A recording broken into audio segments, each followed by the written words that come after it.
할렐루야. 오늘 다시 만나뵙게 되어서 감사합니다. 룻기서 3장 1-3편 시작합니다. 지난 시간에 1-2편까지 본문에 대한 이제 말씀을 드렸습니다. 이제 마무리하는 1-3편에서는 전체적으로 아우러서 말씀을 드리면서 마치도록 그렇게 할게요. 자, 1절로부터 18절까지는 룻과 보아스의 사랑에 대해서 기록이 되었던 것이고요. 그리고 주위의 관심과 배려로 이루어진 사람들 그렇게 볼 수가 있어요. 전체적인 그 사실과 배경에 대해서 늙은 시므를 돌보기 위해 재혼도 포기하고 가나안으로 따라온 이방 여인 룻은 시므에 대한 극진한 효성은 있었지만 궁핍한 생활은 감내해야 했어요. 그리고 이를 지켜보는 시므 나오미의 가슴도 매우 아프지 않을 수가 없었어요. 그래서 나오미는 베들레헴 들판에서 극적으로 만난 보아스와 룻을 결혼시키기 위한 계획을 세웠던 것입니다. 그것은 다름 아닌 타작하는 날 밤에 룻이 곡식단 옆에서 잠자고 있을 보아스에게 보내 보아스에게 기업 물을 자의 의무를 요청하게 하는 것이었습니다. 참 기가 막힌 지혜였습니다. 이는 오늘날의 도덕에 비추어 볼 때 이해하기 힘든 그런 힘든 사건이 아닐 수 없어요. 나오미와 룻의 정숙하지 못한 행위를 변호하기란 쉬운 일이 아니에요. 하지만 당시 이스라엘 사회의 고헬 관습을 고려한다면 충분히 납득이 갈 것입니다. 당시 고헬 제도라고 하는 것이 뭐냐면 형제나 근속이 어려움에 처했을 때에 그것을 해결해 주어야 한다는 그런 제도입니다. 대개 고헬 제도는 두 가지 측면에서 이루어졌는데요. 하나는 형제가 가난하여 상실한 토지를 구속해 주어야 하는 의무입니다. 이는 언약 백성이 약속의 기업을 상실함으로써 언약 백성의 반열에서 떨어져 나가는 것을 방지하는 제도였습니다. 그리고 다른 하나는 형제가 가난하여 종이 되었을 경우 이를 구속해 주어야 하는 의무였습니다. 이 또한 언약 공동체를 유지하기 위한 제도입니다.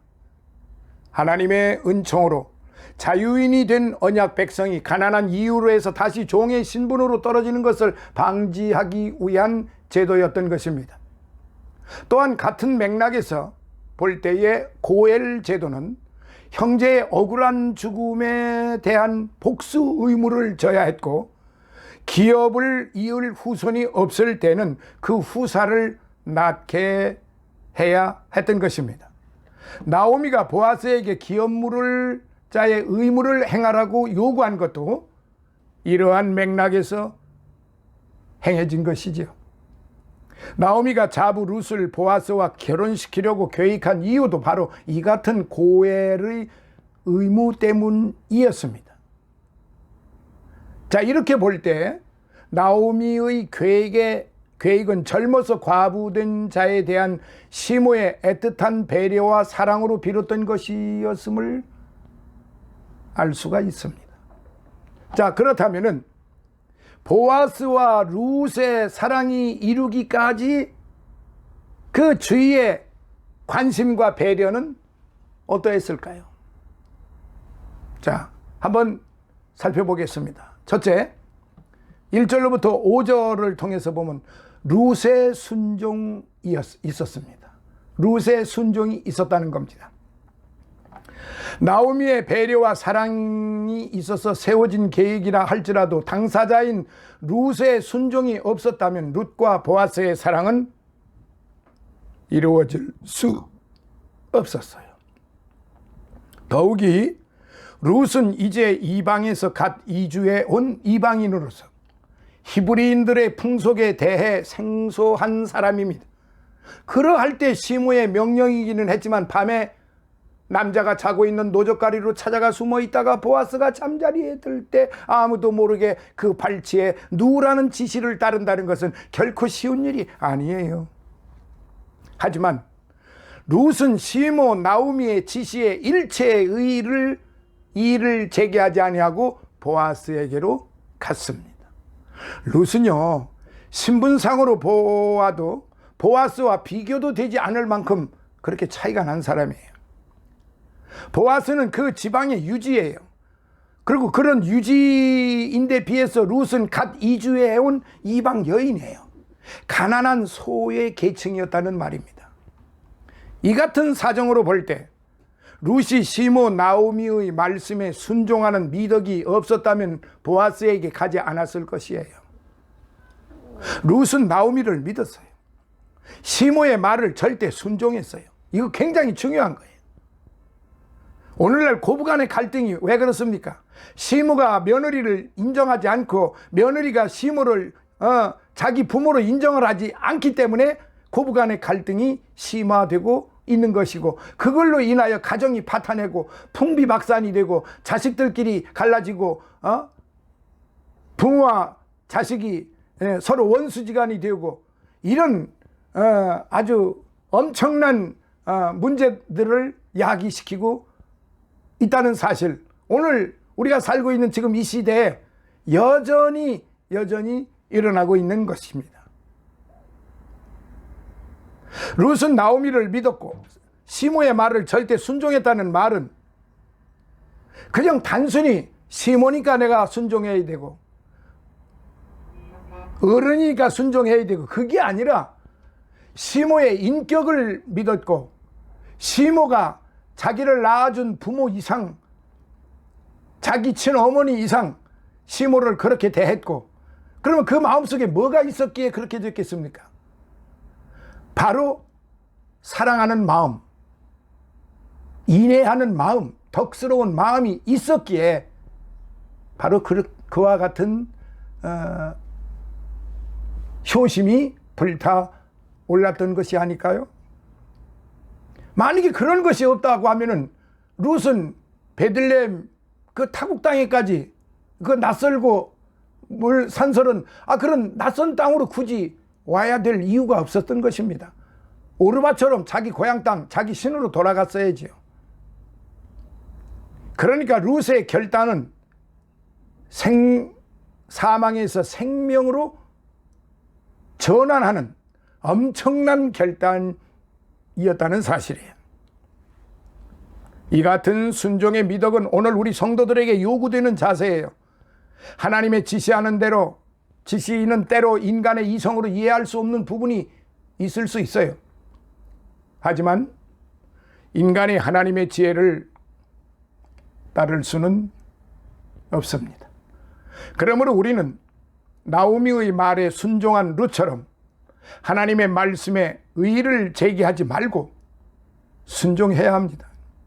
그러할 때에 하나님께서는 우리에게 준비하신 축복을 풍성하게 내려주실 것입니다. 유다, 베들레헴, 에브라스에 살기만 하시면, 유다, 베들레헴, 에브라스에 사십시오. 유다, 베들레헴, 에브라스에 살면은 하늘의 신령한 축복을 받고 땅에 풍성하고 기름진 축복을 받게 되는 것입니다. 자, 두 번째, 6절로부터 13절, 보아스의 분별력이 있었습니다. 룻의 행동은 곧 보아스에게 청혼하는 것이었습니다. 룻은 보아스의 잠자리에 몰래 들어와 기업물을 자의 의무를 요구함으로써 청혼하였던 거예요. 얼마나 당돌하고 얼마나 전광석화와 같고 얼마나 지혜로웠습니까? 용기가 있었어요. 시므 나오미에게 순종한 그런 마음만 있었던 게 아니라 이 룻은 여인의 몸으로서, 그리고 타국 땅에 와서 자기 아버지와 같은 나이에 보아스의 그 이불 속으로 들어간다는 것은 이건 보통 용기가 있는 게 아니에요. 이에 보아스는 룻의 청혼에 대해 적법한 절차를 밟아서 그 의무를 반드시 수행하겠다고 약속을 했습니다. 보아스는 유지이고 그 성중의 실력자로서 위세를 떨치지 않고 오히려 가난한 과부를 용납하는 아량이 있었던 겁니다. 제가 지난 시간에 말씀드렸죠.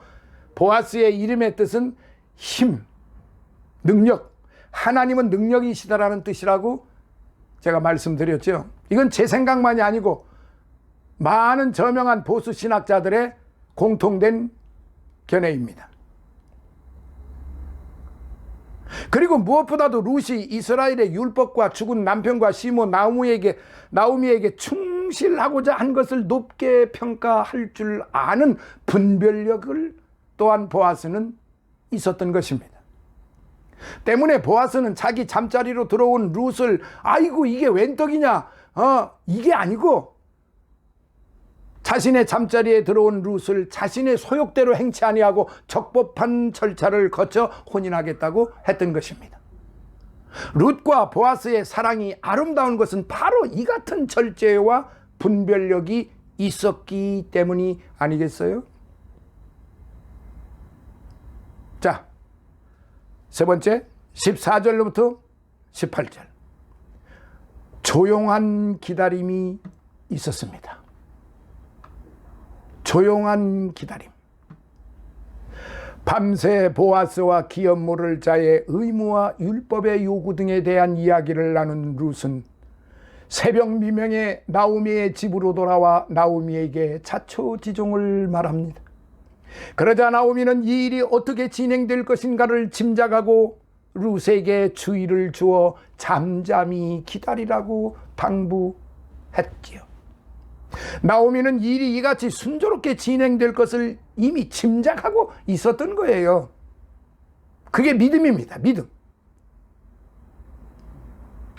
그래서 나오미는 서두르지 않고 이 일의 순리를 따라 조용히 기다릴 수 있었던 거예요. 하지만 룻은 젊었기 때문에 뜻하지 않은 실수를 저지를 수 있었어요. 그래서 나오미는 노파심에서 룻에게 잠잠히 기다리라고 당부를 했던 것입니다. 어쨌든 나오미와 룻은 할 수 있는 일을 다 했으므로 결과만을 기다리고 있어야만 했습니다. 이처럼 나오미는 사람이 최선을 다해 일을 했을지라도 그 일을 이루시는 분은 하나님이라는 사실을 잘 알고 있기 때문에 그렇게 조급하지 않고 경솔하게 행동하지 않고 잠잠히 참고 기다리자 이렇게 말한 거죠. 그 잠언서 16장 1절에 보면은 잠잠히 기다리라는 그러한 말씀이 있습니다. 나오미는 일을 주관하고 이루시는 하나님에 대한 신앙이 두터웠던 것입니다. 때문에 선한 결과만을 기대하며 잠잠히 기다릴 수 있었던 것이죠. 오늘날 성급한 현대인들은 기도 응답이 곧바로 나타나지 않는다고 불평해요. 그리고 자기 생각으로 결정해놓고 그게 하나님의 뜻이라고 또 그렇게 오버합니다. 혹은 일의 결과까지도 스스로 좌우할 수 있다고 생각을 합니다. 지금 가장 문제가 되는 것 중에 하나가, 우리 믿는 사람들 중에 가장 문제가 되는 것 중에 하나가 자기 생각을, 자기 행동을, 자기의 언어를 그게 하나님이 시켜서 하나님이 기뻐하시는 일, 하나님의 뜻이라고 강제적으로 그냥 버무려 가지고 그렇게 만들어 버리는 겁니다. 이거 굉장히 위험한 거예요. 하나님의 뜻이라 그러면 하나님의 말씀과 부합이 되어야 됩니다. 하나님의 말씀과 같아야 됩니다. 그런데 그렇게 하지 않으면서 자기 뜻대로 모든 걸 다 결정을 해버리고 그게 하나님의 뜻이라고 그럽니다. 자, 어제 하나님이 이렇게 말씀하셨습니다. 어떤 친구에게 사랑하라, 사랑해줘라, 용서해주라, 감싸줘라, 덮어줘라. 네가 아니면 누가 하겠느냐. 어제 그렇게 하나님이 말씀을 하셨다고 합니다. 그런데 오늘 정반대로 만약에 그와 같은 생각을 하고 말을 하고 그것을 행동에 옮겨버린다면 그건 누구 뜻입니까? 그게 하나님의 뜻입니까? 내 뜻입니까? 사람을 함부로 정죄하고 사람을 함부로 비판을 하고 자기 생각대로 자기 마음에 들지 않으면 마구잡이로 까뭉기는, 마구잡이로 그냥 눌러버리는, 무시하고 멸시하고, 이게 하나님의 뜻입니까? 아니잖아요. 하나님이 한번 사랑하신다고 그랬고, 하나님이 한번, 우리 주님은 어떤 이가 와서 형제가 죄를 범하면은 어느 정도 용서해 줘야 됩니까? 여러분도 잘 아시잖아요. 7번을 용서해 줘야 됩니까? 주님의 대답은 무엇이었습니까?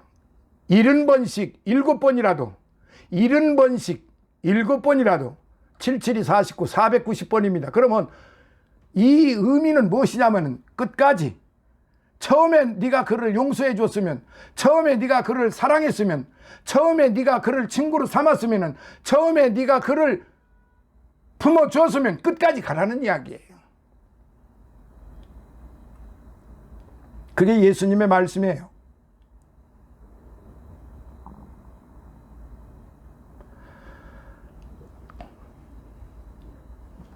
그러나 이러한 사람은 나오미와 룻의 태도에 대해서 배울 점이 많을 거예요. 내 생각을 가지고 그게 하나님의 뜻이라고 그러고, 내 생각을 가지고 일방적으로 모든 걸 비약해서 결론을 내버리는 그런 것보다는 끝까지 참아 기다리면서 하나님의 뜻을 기다리는 그런 성도가 될 때, 그런 목사, 그런 장로, 그런 집사, 그런 성도들이 될 때에 그게 하나님이 기뻐하시는 자녀입니다.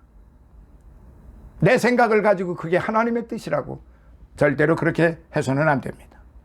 오래 참고 기다리는 것은 하나님의 경륜을 의지하는 태도요, 범사에 하나님을 인정하고 의뢰하는 삶 속에서 나오는 인내심입니다.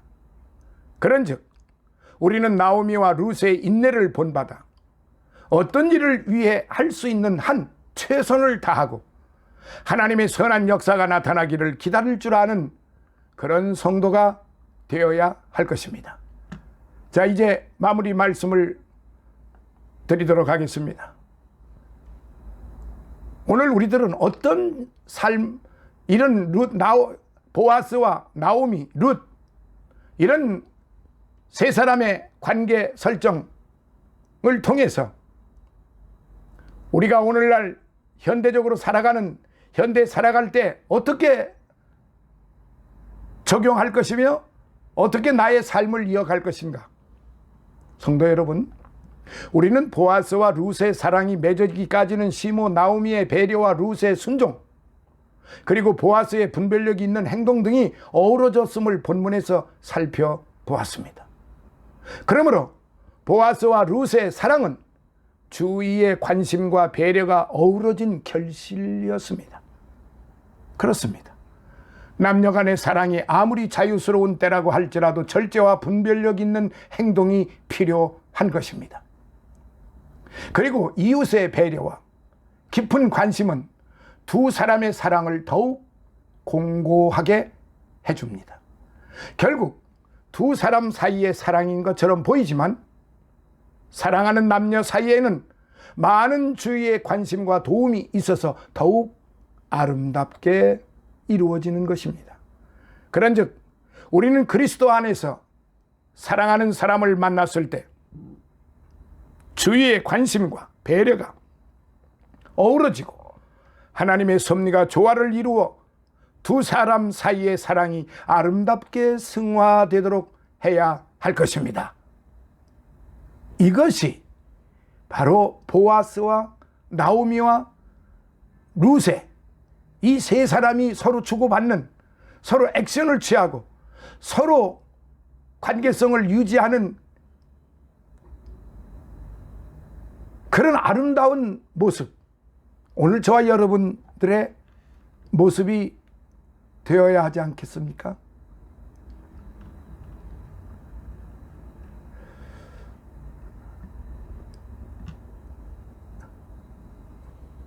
그 미국의 어느 장군이 이런 말을 했어요. 그날이 주는 의무를 다할 때까지. 이제 생각이 나는군요. 제너럴 요셉 후커라고 하는 미국의 그 유명한 장군이 있었습니다. 그 장군이 남긴 말입니다. 그날이 가져다 주는 의무를 다할 때까지 하루가 끝났다고 생각하지 말라. 오늘 저와 여러분들은 성도로서 주님 오시는 그날까지 우리의 의무는 끝나지 않은 것입니다. 이 제너럴 요셉 후커라는 장군이 참 진짜 아주 의미 깊은 말을 남기고 갔습니다. 그날이 가져다 주는 의무를 다할 때까지. 여기서 그날이 가져다 준다는 이 의미, 이 뜻이 뭘까요? 그날 바로 하나님의 나라가 임하는 날, 예수께서 다시 오마 약속하신 그 약속이 이루어지는 날, 천국이 임하는 날, 바로 그날입니다. 그날이 올 때까지 우리의 의무는 계속된다는 사실입니다. 참 멋진 말이에요. 또 이탈리아의 애국자 기우세프 마틴이라고 하는 사람이 말한 것이 생각이 납니다. 모든 사명은 의무의 서약으로 구성된다. 사람은 사명의 완수를 위해 자기의 모든 재능을 바치도록 되어 있다. 모든 행동의 규범은 의무감의 확신으로부터 비롯되어야 한다.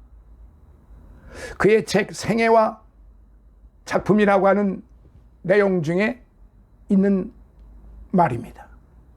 모든 행동의 규범은 의무감의 확신으로부터 비롯되어야 한다. 그러니까 우리의 인생 삶은 의무가 있는 삶이다 이 말이에요. 무의미한 삶이 아니에요. 우리 특히 성도들은 바로 그날이 올 때까지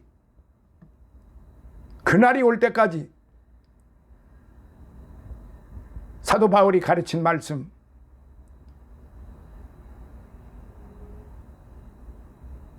마땅히 구할 것은 충성이니라. 충성.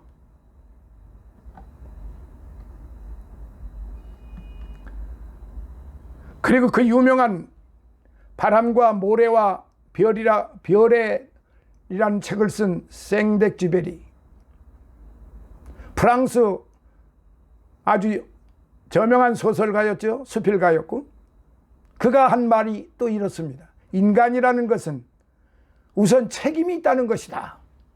이게 간단한 말 같지만은 인간이라는 것은 우선 책임이 있다는 것이에요. 무슨 책임입니까? 우리 인간은요, 그래서 앞전에 제가 말씀드린 것처럼 우리의 책임, 우리의 의무는 참고 잠잠히 기다리는 것입니다. 주님을. 누구를? 예수님을. 왜? 나의 영혼을 구원해 주신 분이시기 때문에. 그래서 앞으로 어떻게 될 건데? 영원히 그분과 살 것이기 때문에. 사랑하시는 여러분, 오늘 이 말씀을 마음속에 깊이 깊이 생각하시고 룻과 나오미는 보아스에게 기업 물을 자의 의무를 요구한 뒤 잠잠히 결과를 기다렸습니다. 어떤 일에 대해서 목적을 가지고 어떤 계획에 진행이 될 때 빨리 이루어지지 않는다고 발버둥을 친다면 참 어리석기 짝이 없는 일입니다. 최선을 다하고 그 결과를 하나님께 맡기는 것이 그게 바로 예수 믿는 성도들의 자세라고 할 것입니다. 이 말씀을 이제 마무리로 말씀을 드리면서 보아스와 나오미와 룻, 이 세 사람의 이 스토리를 통해서 이 영혼의 소리, 지금 이 룻기서는 세상의 소리가 아니고 영혼의 소리입니다. 모두가 다 이 영혼의 소리에 귀를 기울이시고 룻기서를 좀 자주 좀 읽어보시고 이 룻기서를 통해서 주시는 그 교훈에 따라서 보아스와 나오미와 룻과 같은 그런 아름답고 우아하고 인애하고 덕이 많은 그러한 성도들, 그러한 목회자들, 그러한 장로님들, 그러한 집사님들 되시기를 예수님 이름으로 축원합니다. 감사합니다. 이것으로서 룻기 3장 이제 1편, 2편, 3편으로 마무리를 했습니다. 다음 시간에 4편으로 이제 여러분과 함께 하겠습니다. 감사합니다. 할렐루야.